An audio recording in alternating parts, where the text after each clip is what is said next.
Hello, my name is Jerry Ross and I'm a physiotherapist with CBI Health. Today I'm going to talk about how taping is used to get people back to what they need to do and love to do sooner, and how it's used to prevent recurrence of injury.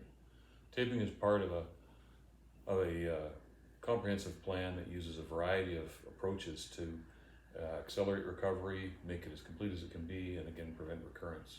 Other things that are done, of course, will be teaching the client how to recognize what's perpetuating their problem, interfering with its natural recovery process, how to get things done in a way that that reduces exposure to those things, rebalancing muscles, giving them exercises and stretches that make their biomechanics as good as they can be.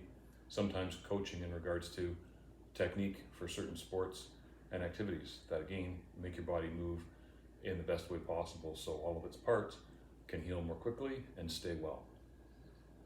So taping, there are several kinds of tape that are used. There is cloth-backed, somewhat rigid tape that is often white in color, and people will have seen that applied on the sidelines at football games, typically around somebody's ankle, sometimes around their wrist, and it's used to stabilize or reduce the movement in joints that have been recently injured and are sensitive to going into extremes of movement, and also sometimes to reduce swelling, often used earlier on in the recovery so that people can get back in the game or get back to what they need to do more quickly. And in some cases, if the injury has broken things that can't be repaired using surgery or fully compensated for by retraining muscles, a person may have taping applied in this way for certain things that they love to do. So on the weekend when they go and they play their soccer game, they may use tape. Braces are sometimes used for this purpose also, but occasionally the adhesive quality of this athletic taping is preferred by the user. The other kinds of tape that are used is what's called Mefix and Leukospor. Those are brand names, but basically it's a layer of tape that goes on your skin, and then another layer of tape that's really quite sticky and again quite rigid that goes on top of the first layer of tape. You can't put this second layer on directly on the skin because it's too sticky. What that's often used for is to redirect some of the forces that go through joints so that when the joint operates, the portion of the joint that isn't sensitive bears more weight than the portion of the joint that is sensitive. Very common application would be the kneecap. It's pretty common for the outside of the kneecap to become sensitive to use, say when you're sitting for a long time or going up and down stairs or squatting and getting back up again. Application of this type of tape can slightly redirect the kneecap to a different position so that that sensitive area doesn't rub as hard, and then the area can heal more quickly, become less sensitive more quickly, and the person can get on with what they need and want to do, including some of the rehabilitative exercises. They can be done with better quality when that's done. The other form of tape that's used is a more stretchy kind of tape, and you may be familiar with it in that it's used in sports again, perhaps basketball, football. It's often brightly colored, and sometimes it's put on in quite large surface areas on athletes. It has several brand names. Kinesio tape is one brand name. And what it does, according to the manufacturers, there's quite a long list of potentially positive effects.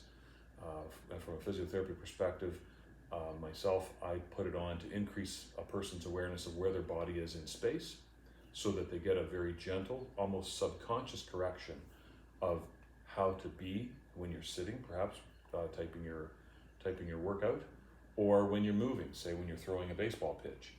This tape is fairly elastic, so it could be put on the part of the spine that tends to fall forward when you sit for a long time, so that when the individual's really focused on their work, they have just a little reminder to stay out of there. And they also have a better sense of when they're likely to go into a position that's perpetuating their problem or aggravating their problem. In the case of another application, say a pitcher, sometimes a pitcher who's trying to get a faster, more powerful throw as quick as they possibly can may develop or unwittingly adopt some techniques that are not sustainable. So let's say we've got a pitcher who on the windup pulls the arm back, and then in order to lengthen the muscle before it shortens, they turn their chest quite a lot sooner and the hand stays back so long that the tissue on the front of the shoulder is stretched beyond what it can cope with.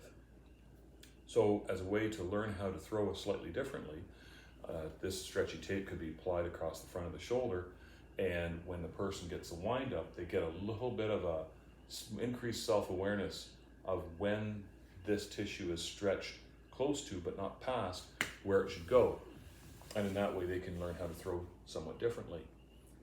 Physiotherapists will often collaborate with professional coaches to make sure athletic performance stays optimal and their ability to stay in the game is good, but their biomechanics are also very good.